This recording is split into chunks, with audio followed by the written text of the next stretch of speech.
Okay. We are recording. Let me just pull up the agenda. Very good. Perfect. Okay, we'll call to order this regular meeting of the Easton Reading Region 9 Joint Boards of Education Policy Committee at 9:05 a.m. on January 29th, 2021. Members in attendance are Chris Parkin, Maureen Williams, and Gwen Denny, as well as John Stinson, Stephanie Pearson-Ugal, and one member of the public, Ann Minuski. We will start with public comment. We'll remind members of the public that we limit public comments, try to do so evenly across our various board meetings to a time limit of 2 minutes. We will also ask that people indicate their intent to make public comment by raising their hand in the participant window or by turning on video and sort of waving at us and indicating that they'd like to make public comment.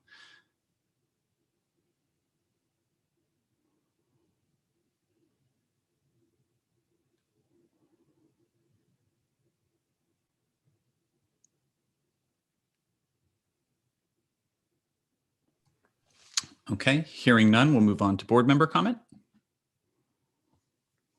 Any comments from committee member comment? Sorry, any comments from committee members? Not at this time, John. Very good. I just realized I skipped over the approval of minutes. Apologies for that. Looking for a motion to approve the minutes from the January 22nd meeting. Thank you, Chris. Do I have a second? Second. Thank you, Gwen. Any discussion?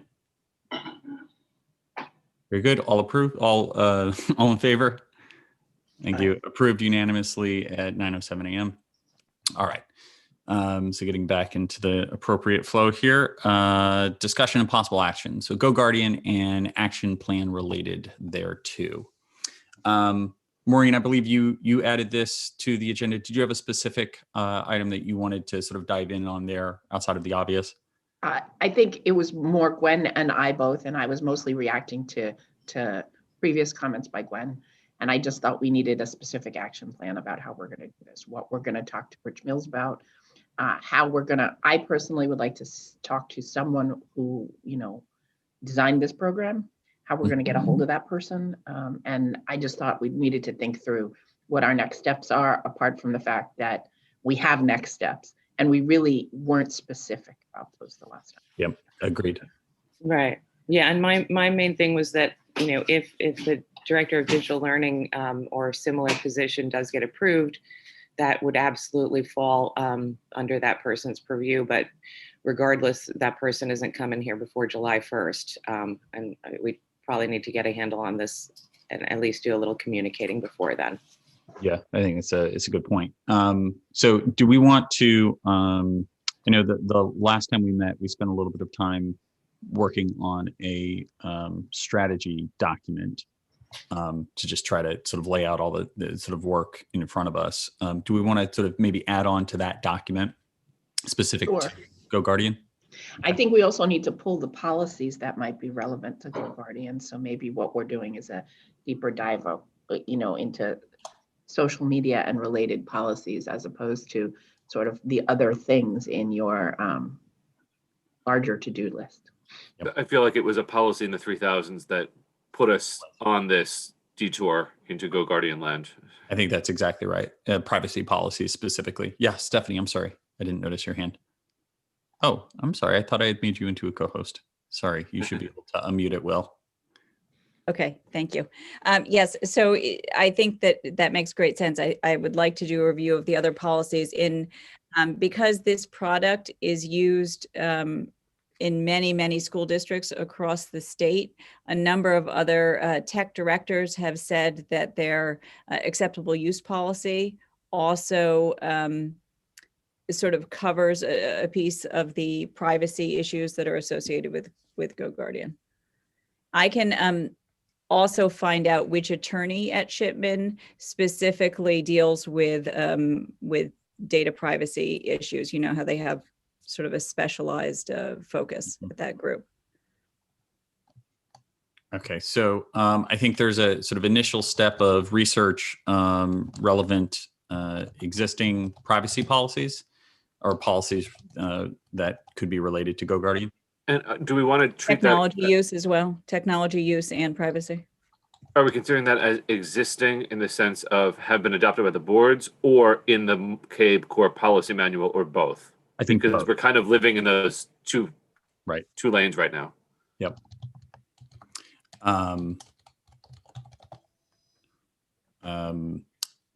Maybe CABE and other sources, right?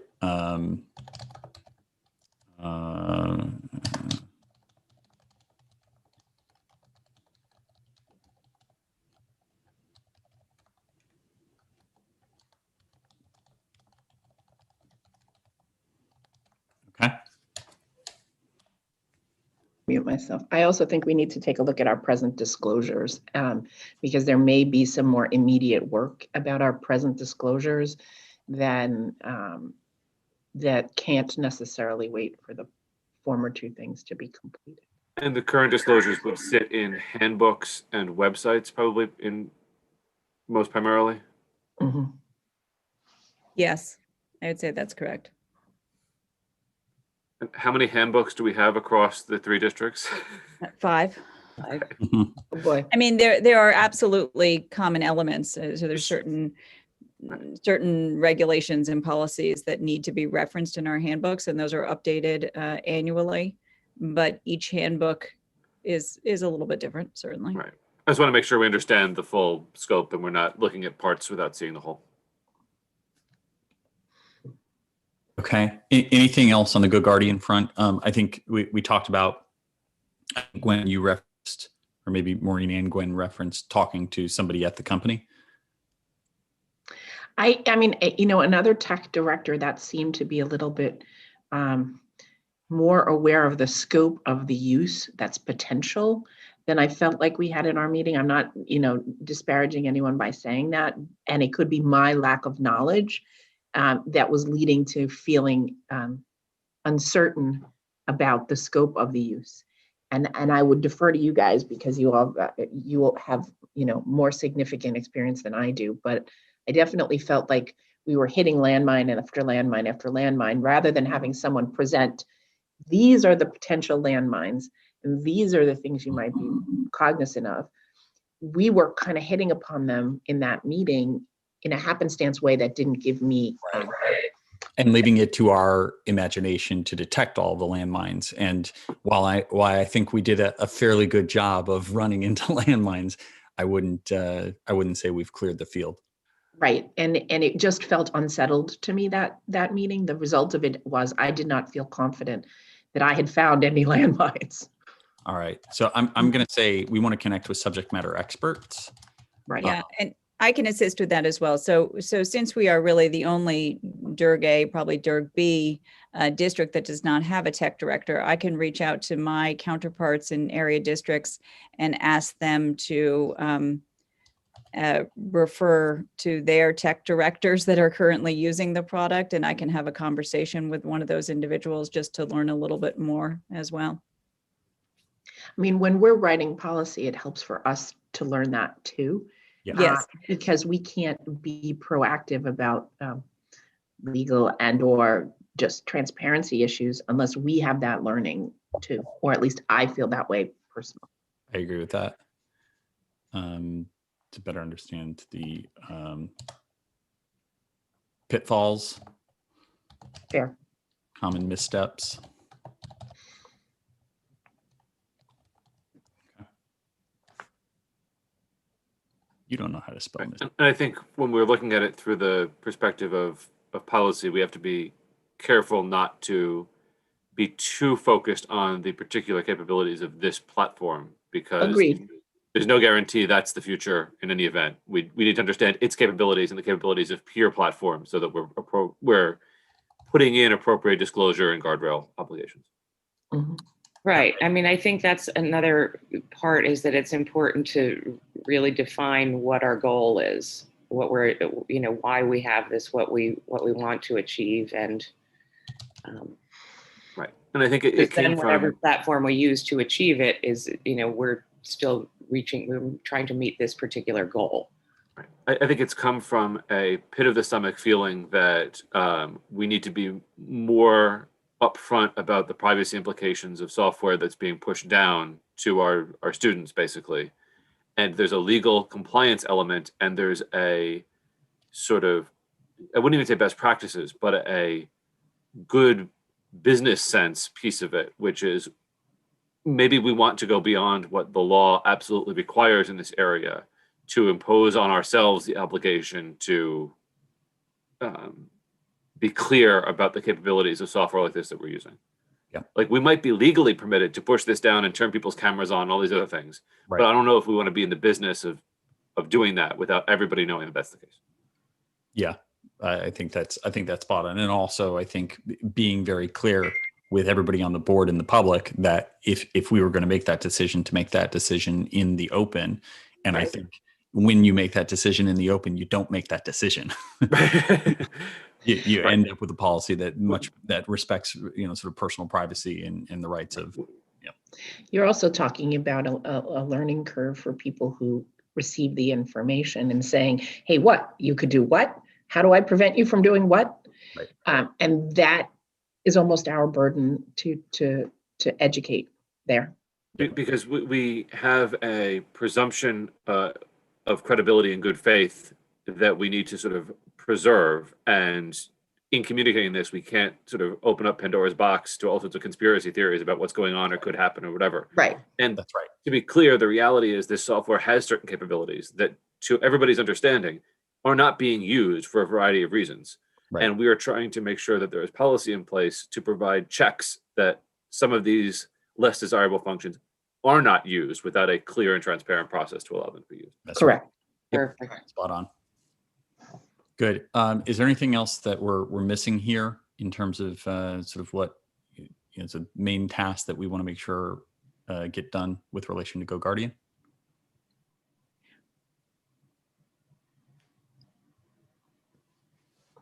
I think that we're just missing how we divvy up this task. What's sort of the order of priority? Yeah. Yeah. As always, theory is great, execution is the work, right? That's right. Well, I think we'll just move this to the staffers that we each have. We can report back very soon. Right. Excellent plan. I mean, I think you had talked about getting legal guidance, so I can take that piece with our shipment contacts and begin there.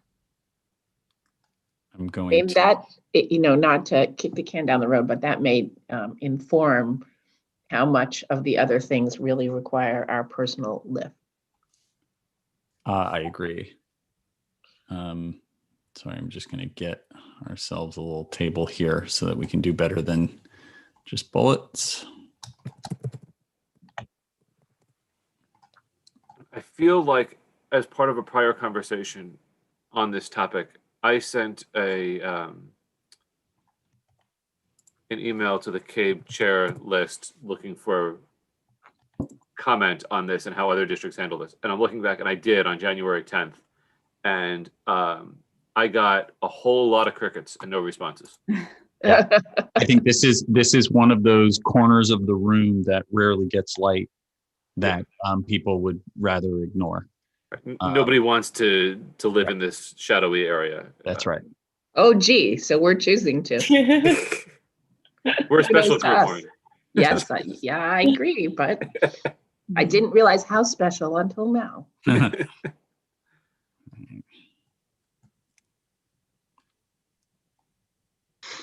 I think we can add this to the invoice when we send everything back to CABE.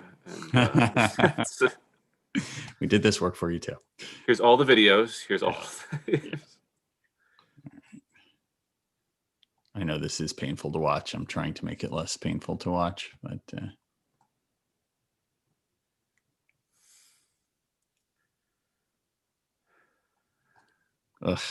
sometimes Google Slides doesn't get it done for me. I just wish I could be in PowerPoint. All right. I get Do you remember how much slides cost? Whenever I use Word. But I like Word. Word is so much better than Yeah, Google Docs. I rarely feel like Google Docs is like not getting it done for me, but I frequently feel like Google Slides is like, eesh, I can't quite do this and this and this. All right, so let's talk priority and sort of primary contacts for takeaways. Are we? So I think Stephanie, you were saying, If we reach out to legal counsel number one, should we make sure we understand what the questions we're seeking advice are? Because Yes, that's going to possibly answer a bunch of these other all-in-ones. yes. Yeah. Yes, that would be helpful. Relevant existing policies related to technology use and privacy is that reaching out? Which one of these is reaching out to counsel? In theory, it's several. Yeah. Okay. So I think we maybe need another one.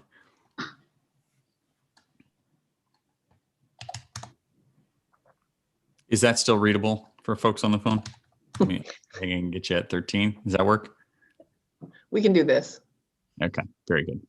I do think that the questions to council can either start at a micro level or the macro level. And if anyone at Shipman has ever looked at this program, and given answers specifically about this program, then we could extrapolate from those other things.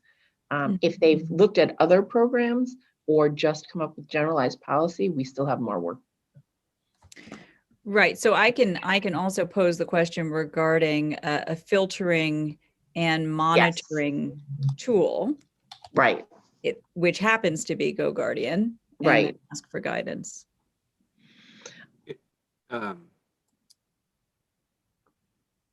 If we have a licensing agreement or some sort of contract with GoGuardian, if that could be circulated to the committee, I think that might also be helpful to understand what they're documenting and where they see concerns. Right. Or areas where they feel they need to sort of offload disclosures and obligations to us. Agreed. And I'd also be interested if Shipman feels like there's any difference between using this on personal devices versus district-owned devices. Right. So,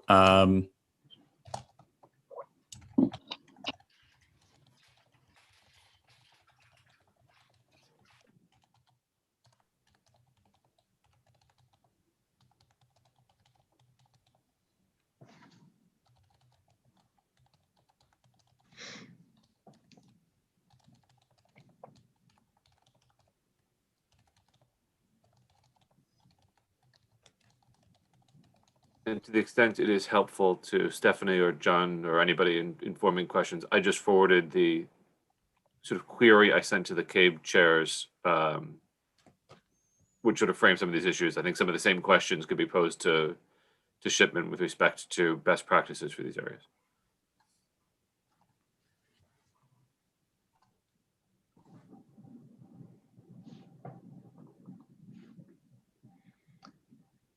Do you know if Chris Hawker had done some of this work when he was on policy years back, or does that timing not really work out for this?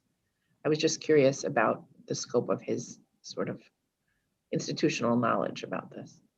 I think the use of this type of product was after his time Okay. doing this work. Thank you.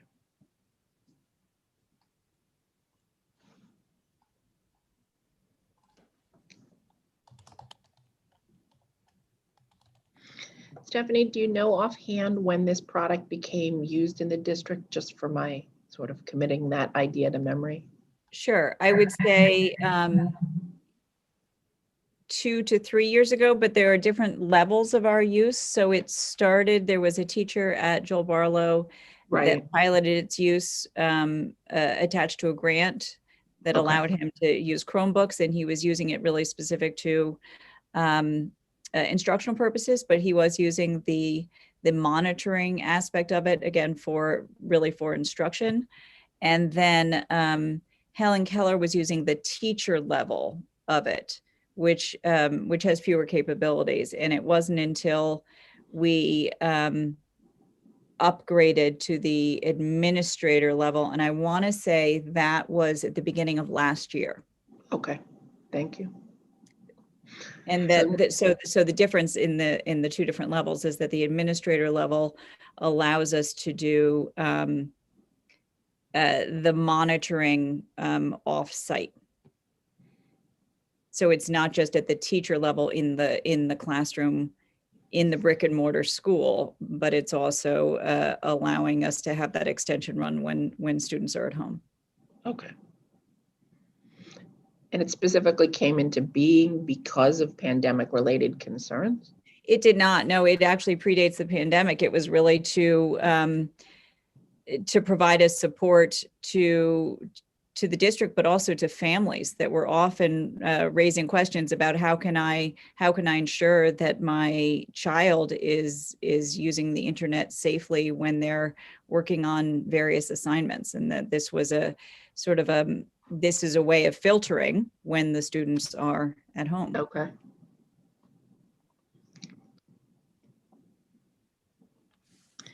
I think if we make clear the levels of use available in this document for reference in part, and for, potentially jumping off points for writing policy about use and when such categories of use would be permissible or ideal, it might be a good idea.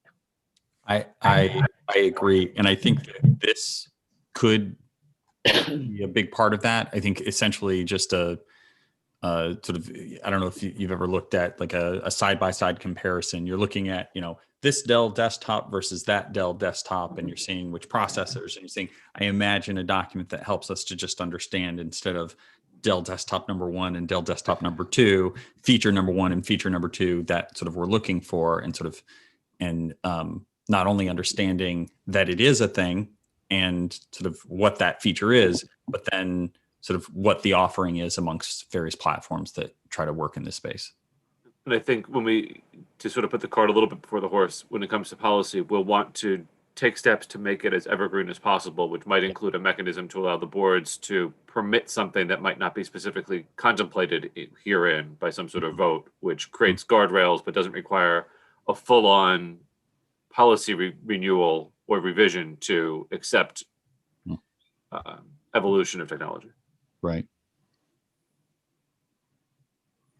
Although it's interesting, because the sort of deliberative process, I think, can benefit us here. Although, there are times when we need to move quickly, but there are other times where sort of that sort of lack of oversight and transparency without anybody trying to do something sneaky, it ends and up you can write the policy in to permit it only on sort of a short-term basis, to say that, like, we're going to admit, the ABC company software to come in, but the policy needs to be reviewed to accommodate it within 90 days or it expires, or Yeah. And I don't want to get caught in a situation where something is necessary and we get caught into this, it's going to take us 2 months to formally approve it kind of situation. Agreed. I think Connecticut law also helps here a bit with and I can't remember the exact reference, but specific to student privacy. And, I think it was maybe 2 years ago or 3 or 4 years ago, the new law, and I thought it was a pretty good law, that really advocated for sort of privacy and sort of data rights of students first. Okay. So is there anything else that needs to go on the list before we to prioritize? And I can imagine some of these things we don't prioritize because they're sort of downstream of the conversations with Shipman. But I think it would be helpful to pull the contract on the existing policies, even while pending. Absolutely. Comment from council. I don't think we're going to want that either way. So. Yep. Right. The contract is very, that's a very easy ask. Yep. Would that be you as well, Stephanie? Yes, I'd be happy to do that. Okay. I already had it written down. Cool. Existing policies, we'll be looking through our existing. That sounds like fun. One time. It's a bit of a circle here. Well, and especially because the existing policies are, not as readily available as, sort of digitally searchable and all that stuff as sort of what we've been doing. I think can we assume with reasonable certainty that we're talking about things in the 3000 series that are in that Google? Oh, that's all the CAPE stuff. Right. That's not the existing policies, but we Right. can reasonably assume they're in the 3000s. Maybe. Yes. Okay. I mean, I can ask my assistant to do some of that work. My assistant does a lot of, she reviews all of the contracts with respect to the application of the student data privacy law. So she's become actually quite knowledgeable in this area. So I can ask her to review our existing policies in all 3 districts on this topic. And that would at least give us a start. Okay. CABE and other, I think I can do that, or I think we already have a somewhat of a handle on that. Okay. Disclosures. Would this be Are all of those available on the website? Are the handbooks all? So all of this is just a go to the 5 building websites, pull off the documents task, basically. I'd be happy to try to do that too. Oh, Maureen is volunteering to do that. Good. Subject matter experts from GoGuardian. So I think there's the sort of setting up that meeting. Right, but does that fall into sort of the next stage after you I think so. receive Yeah. information? I think everything, I think the top, the get shipment guidance happens while the other 4 items are happening anyway, because we need to gather that and review that and then circle back to understand what we have and what shipment said. And that probably frames the questions and conversations for the subject matter expert. Mm-hmm. Agreed. Okay. And from that conversation, we can learn what the core capabilities are of various platforms. Right. And I think Stephanie was going to reach out to other tech directors and, probably coordinate getting GoGuardian representation here to help us go through those questions. Okay. My question is, when this was originally signed up by the district, did they send you any sort of promotional materials that said this is the scope of what GoGuardian could do that would still be on file? Because if they did, those can often be good sort of jumping off points to think about things, at least for me at my level of understanding. So I don't have to look down, I can start at the bottom up. Do you know if those exist, Stephanie? They may. So the initial research was done by Damian Russell, and I can ask Damian if he has any of that material. Okay.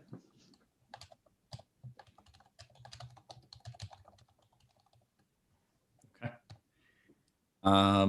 Core capabilities of the platform, competing platforms, things like that.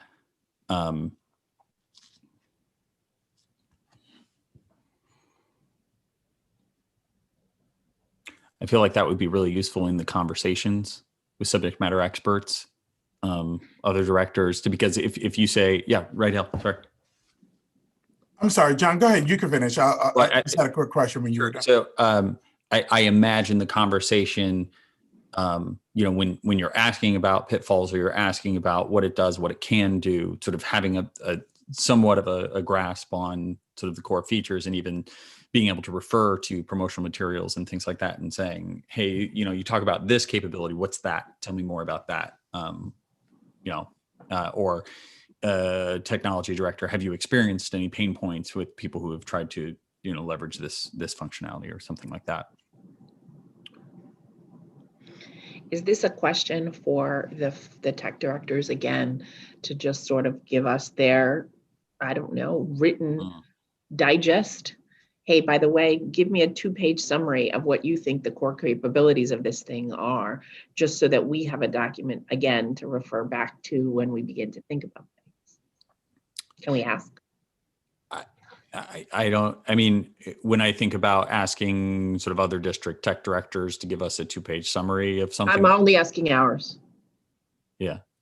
Yeah, I'm only asking ours, not our folks, not others. Yeah. That would be a big ask, right? Yeah. I get that.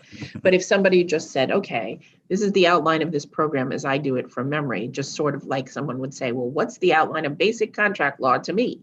And I would say, offer acceptance consideration or whatever is in my head.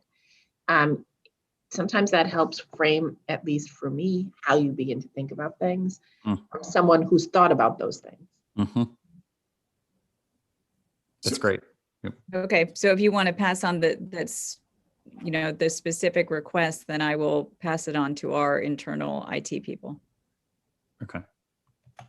So Stephanie, as you're talking with other tech directors, I'd be really interested to hear specifically from tech directors where they've already had a one-to-one initiative where students were taking devices home. So I know for so many of us, so many districts, that's new this year.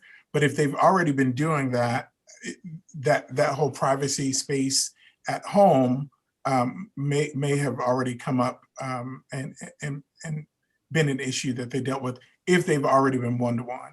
Yeah, so the initial response, so we did ask through the Connecticut Tech Director listserv, we put the question out across the state to say, for others that are using GoGuardian, how are you addressing privacy issues? And the response from the few that responded was that their acceptable use policy clearly states that there's no presumption of privacy for students with respect to filtering and monitoring. And I don't know that I could accept as a baseline that. Right.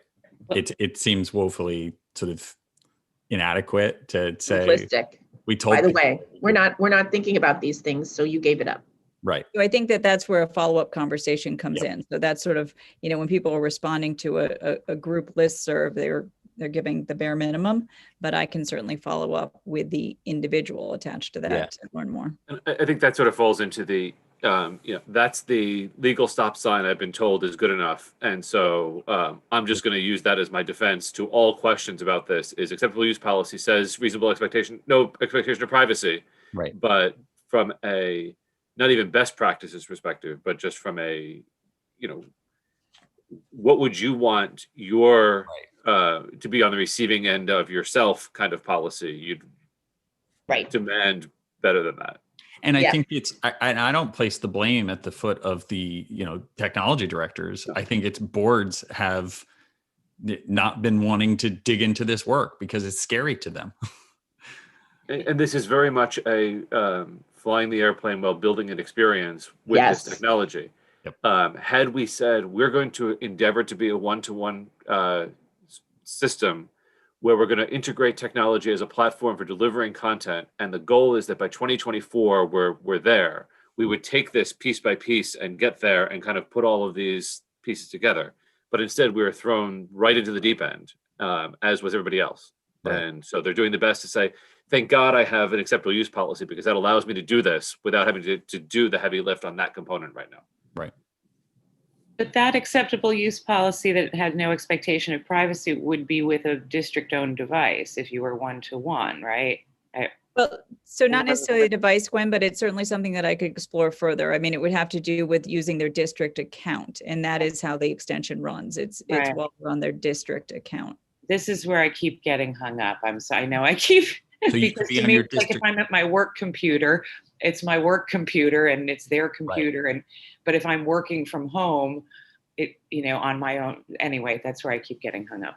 Right. It's legit, Gwen, because I don't think that other people out there in the community are going to understand that they give up an expectation of privacy, or in theory they do, on their own computer at home using someone else's extension. They're not going to get that point. Because their 6-year-old logged into Chrome on that computer. That's absurd. And to be clear, that's not what's happening right now, right? So everyone should know our implementation of it is not allowing that to happen. Right. That's not happening at all right now. But that's not enabled. We want to make sure that it's crystal clear that's not allowed to happen. Right. And all of these sort of nightmarish scenarios of the 6-year-old logs in and then the adult looks up something about firearms or something, and the next thing we know, we're wondering about why the 6-year-old is interested in weapons. Right. And we've gone completely astray because there's not a level of understanding as to what's going on or not going on. I mean, that's right. We can't even convince some elected officials in our towns that when they use their personal email addresses for things, that is a public document. Right. So like this is more nuanced than that. And there's a lot of people we need to inform about it to sort of feel comfortable. And from a selfish perspective, I don't want to be in a board meeting where I'm asked to defend this. Like, I want to be able to say, like, I agree with you and I'm trying to fix it. Right. Or it's okay because this, you know. Right. Or we thought about those things, that every question that's raised to you is a question that's somewhere along the way. We thought about this and this is how we resolved that issue. Right. And that's why the landmines here could be. And to be clear, from a governance perspective, this isn't about getting in the weeds as to which settings are turned on or off or who's in control of which settings. It's about making sure that from a privacy and technology use perspective, we are all comfortable that we are not only compliant with legal obligations, but sort of moral and communicating obligations with the community that is going to inspire trust in the work that the entire school system is doing, because I think we lose some of that trust if people feel like they're being spied on. Yeah, absolutely. Yep. Okay. So would we say we've bottomed So this out? is a primer for other districts on how to think about these things, folks. Yeah, We can blaze new ways. that's right. Good thing. It's always a We're good going to put a package together. It's, you know, $500 for an hour presentation on how to New source of revenue for the districts. Absolutely. Charge admission to policy committee meetings. Is there a feature for that on Zoom? You got to meet and Waiting greet for with that Mr. feature Simpson. to be on Zoom, actually. I've been Right. waiting for them to have a pay-per-view. Paid webinar. Mhm. Okay. For an extra fee, you get a picture with Maureen. That's the Why me? With all. With the group. So would we say we're bottomed out on this one? I think we have come very far. All right, very good. So back on the agenda, I think that the next item that we have is a sort of 3000 series continuation. There's one item, and I don't know if we would need to propose an amendment to the agenda or not, but in the 3000 series, there is barely a mention of social media. And I know that it's something that's been particularly sort of present in the conversations lately. And I think the discussion of that, I think we should engage in inside of this committee and talk about whether or not we advance a recommendation of policy, talk about the sort of conversations related to social media. I would tend to think that because it is such a topic of interest, let's say, to not only other board members, but members of the community, that we shouldn't, even though it's a regular meeting and we have the ability to add agenda items on the fly, I think this is the sort of thing that it is best to notice in an agenda so that the community is aware that we're discussing it and can be present and offer commentary on it to the extent that, because I don't think there's a time sensitive nature to it in as much as it happens to happen today. Right. But I do think there's value in being. Yeah, I agree. So I would say let's make sure that we put it onto the agenda for next Friday, that we dive into it and we notice that. I would also give just a little bit of context here, a sort of a primer so people understand sort of the thing that we will get to, the thing that we'll want to discuss. So we've already connected with legal counsel to get their views on, certain social media policies that might exist elsewhere. This is a particularly thorny area. In particular, there is a whole collection of speech protected as a part of political speech. Absolutely. And when you look at those policies, they're not universally adopted amongst districts. And when you see them, the first citation is the First Amendment of the Constitution. And I think very long and hard about a policy where the sort of the constraints on that policy have to go back to the First Amendment of the Constitution. It seems like you're dealing with some very thorny topics. So you also have to consider the person's role when they make the speech, obviously, right? Is this a public facing role? Is this a private role? Is this political speech? Is it personal opinion? I mean, there are gradients of protection under the First Amendment, and And that gets very thorny apart from social media. As well as Connecticut law, which particularly protects comments on and the it being against the law to sort of go after a public employee who has made certain comments on public. You can't retaliate against a public or private employee for speech Protected protected under the speech. Connecticut Constitution, right? Right. So it's a very thorny topic that, as we just illustrated with the GoGuardian conversation, we're not afraid of thorny topics, but we should give everybody that sort of primer so that if we have people showing up next week to dive in on the conversation, that they understand, like, this is not as simple as, thou shalt not X, because there's a lot of constraints about what we can and can't enshrine in policy. Particularly because we are a public institution. Right. Not a private one. Right. It's not a private corporation, it's a public institution. Right. I do think that there needs to be a framework for this discussion too. How we're beginning to think about social media policies for levels of social media policy, for people sort of saying things like, hey, this is said in a social media context in my private capacity versus public. I just think we need to sort of frame that out a little more. And I don't know what that frame is. I'm just throwing that out. Yeah. Okay. And that may be a part of the work we do next week, unless somebody has suggestions in the intervening days of how we might want to lay that out. I vaguely remember, and we had this discussion before, that there was something in the 3000 series more related to FOIA and email that needs to be brought back in the discussion. And I don't remember where it was. Unfortunately, I can go searching too, but that there was a social media / email policy that, at least when I read it a couple of years ago, when I first got on the board, gave me some pause from a First Amendment perspective. Yeah. But I let it stand because I presumed minds greater than mine had reviewed it before it got there. Well, and it may have been in your bylaws. Right. I think So there are maybe similar, I need to do that. and it's specifically. I think those policies. I had the exact same reaction when I looked at those bylaws when I joined my board, and it was a little bit troubling from a sort of First Amendment perspective, as well as just from the basics of being a representative of the people, an elected official, and to say you're not allowed to say what's on your mind. Like, I understand the line we're sort of making here in terms of speaking for the board, but there's another thing about speaking for yourself and your constituents. Right. And it's easy to put in a policy, I was just going to say, that says when I'm speaking personally, I advertise that. Hi, my name is Maureen, and this is my personal opinion. Versus, hi, my name is Maureen, and I'm a board member, and I'm speaking on behalf of the board. Right. And I do that in some communications. I make a point of saying, this is not my opinion as a member of the board. This is just my personal view from having had children. Yeah. I try really hard to advertise that. Yeah, when there was a newspaper and you would write a letter, for instance, in support of a candidate, you would always make clear that it was your personal endorsement.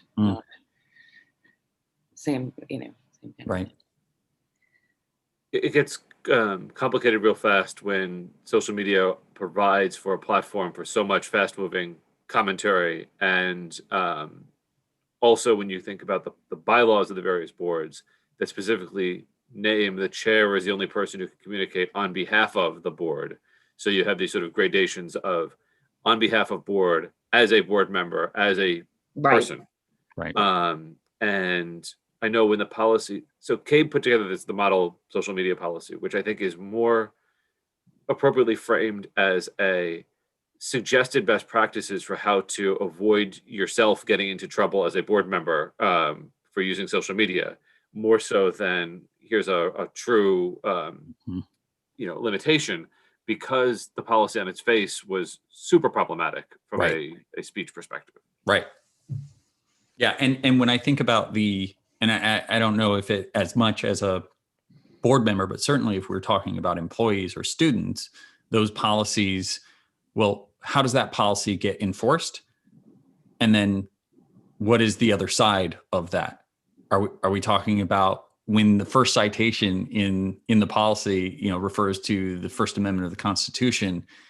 I worry about very expensive legal battles that make their way all the way to the Supreme Court. I have no interest in being a part of that process. Right. It also speaks, John, to a fact that the law is evolving, right? The Yeah. law is evolving. And Yeah. so when we start with a citation to something like that, that says to me, we've got a very evolving and very fast moving area of the law Mm. here. And, you know, far be it for any of us to keep up with it, let Yeah. alone opine about it, unless that was very, very narrowly our area of Mm. expertise. Yeah. Okay. All right, good. So we'll make sure that the agenda has, I think the point that let's make sure that other board members and the public are well informed that we have an intent to dive into this topic. So good. So I know we have about 10 minutes left, and I don't know that gives us the sort of meaningful allotment of time to dive into some of the 3000 series items. Instead of doing that, can we go back to our priorities and make sure that we know where we're all pulling and what the timetable is for us to do that work as well. yeah. Yeah, I mean, basically the same work that we just did for specific to GoGuardian, looking at the overall. Right. Go there. Like we've created so many threads that now we have to spend time managing the threads. That's It's not a bad thing. It's this one of work those is like feeling situations silent. where you just feel like the work just got bigger. Oh, it got bigger again. Yeah. Oh my, it got bigger. Yes, this 3-month policy is like a 3-hour tour. Right. It's like Okay. So hoping that not each one of these bullets equates to a sort of a one-page to-do list, but is there, so for instance, cross-committee coordination, I think that can be a one-pager. Sorry, bear with me. Nope.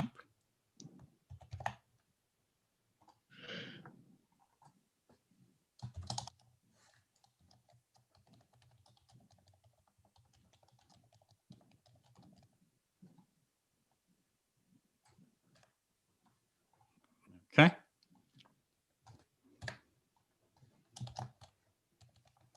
What's the appropriate format or forum for us to engage with the Food Services Committee? Is it to invite them to one of these meetings?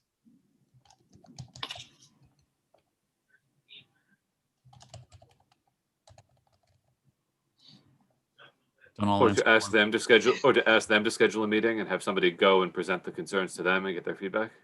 Yeah, I think that might be easier than incorporating them in our meetings. I like the latter suggestion. Okay. Ditto transportation. And I I think was so there on was a top of it last request week. for those contracts ahead of time too. So before those meetings were scheduled, there was a request to get the paperwork so that it could be reviewed and we could just not be doing that review in the meeting, but before Yeah. the meeting. Randy is prepared to call the transportation committee. We were just slower in priming him for what was going on than I thought we were going to be. So Well, we only went down a couple of different paths since we were talking about this. just a few. It's,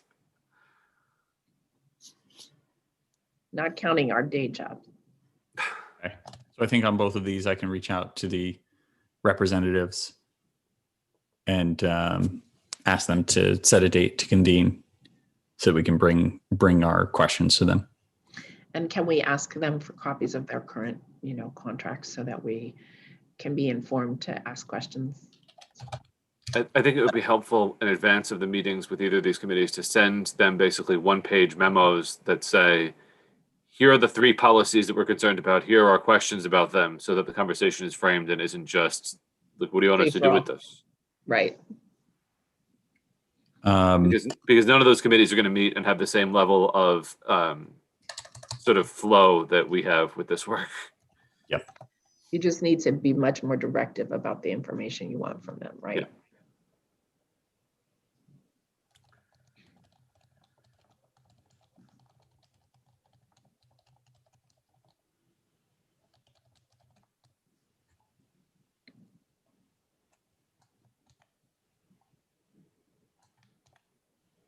Okay. Anything else on the cross-committee communication? Sounds good. Okay. Just being mindful of the time. Anything else on here that is a sort of high priority? I think maybe the enumerated duties. Agreed. Yeah.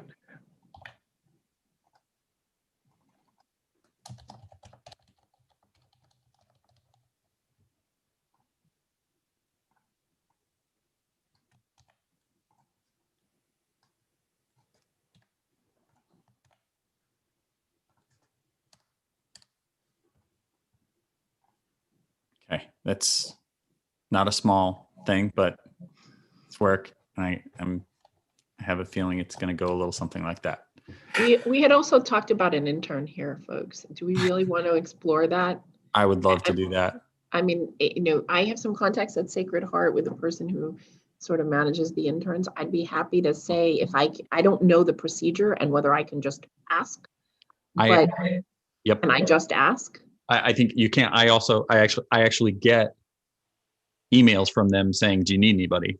Okay. So just in a totally different capacity. So I can respond to them and say, Within the tri-district, I oversee all of the internships. So it sort of depends what the role of the individual will be. And if they're doing their work remotely, I guess that probably require less involvement, but we actually have a really comprehensive onboarding process that also includes background checks and fingerprinting and all of the necessary things to be sure that our students are kept safe. That makes sense. So if the intern is more to assist the board and the work is done remotely and they're not privy to anything confidential, we could probably move it along a little faster. Okay. I don't envision this person necessarily being on site. I envision them doing some of the search and replace, pulling together paper documents if needed, and doing some follow-up, just sort of saying, by the way, make sure this person follows up with this. It's light project management and a heavy document management, basically. Yes. Yeah. What do you think, Stephanie? Do you think that's something that we could search for independently? Do you think it's something you would want to search for through the channels you use? What do you think? My channels really go to the education departments of each of the institutions. I can certainly send a note to those contacts and ask whether internships are available in other departments. I mean, what department would you recommend? Business? Business And law, right? Yeah. Anyone who's interested in the law could have some really interesting intersections here. If there's a paralegal studies program somewhere, that's a paralegal studies programs I would recommend against, Chris. I think that because their training is much more practical. When do you use Form 174 versus no? I don't see that. Here. So that gives me a start, and so I can reach out to those people. Okay. My to-do list is getting nice and long. Yeah. I can see that, Stephanie. So, for sure.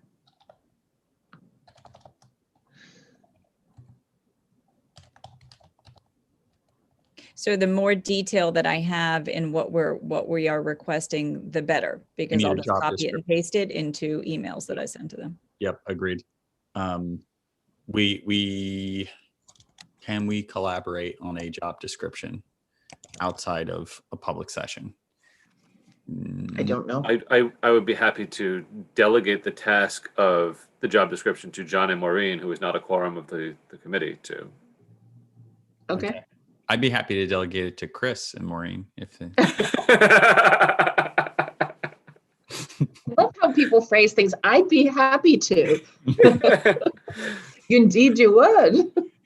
I see that I'm the common denominator here, so. I'm happy to do it with Maureen too. I'm trying to find a way to move it forward without having to convene another meeting for the purpose of the world watching us write a job description. Agreed. Right. Hello, project management and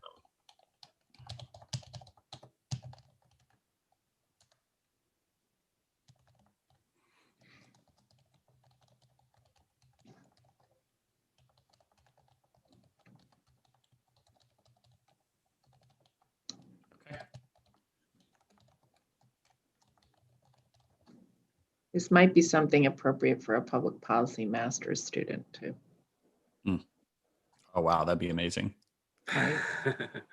I don't know what programs are around here in public policy, you know, what, Maybe something at Fairfield. I don't know, but Google is my friend. I'll look. And if it's remote, And I mean, right, the program doesn't need to be here because Right. lots of That's people true. might be here, but going to college in who That's knows true. where at the moment. So, That's right. true. Well, and yeah, and they don't need to be here either. yeah. I mean, we can get somebody from Yale. I mean, Yeah. cool. All right. Great. All right. So that's excellent. I'm going to I think we're at our time. Indeed. So that will take us to public comment. I believe we lost our member of the public, so no members of the public being present. We'll go to committee member comment. Yeah, John, I just wanted to point out for the committee's benefit that we had a valuable conversation with the DEI task force last night about a number of things, including the sort of cross-pollination of DEI work across the working committees of the board, and to keep in mind as we go forward, maintaining, as I think Dr. Harrison said, an equity lens you don't take on and off, but you keep on for the purposes of doing the work throughout. And the DEI's task force charge includes collaborating on things like this. And so we should be mindful of that when we're going through our work, and to the extent we have these cross-collaborative pieces, to be prepared to identify areas in which that input is helpful.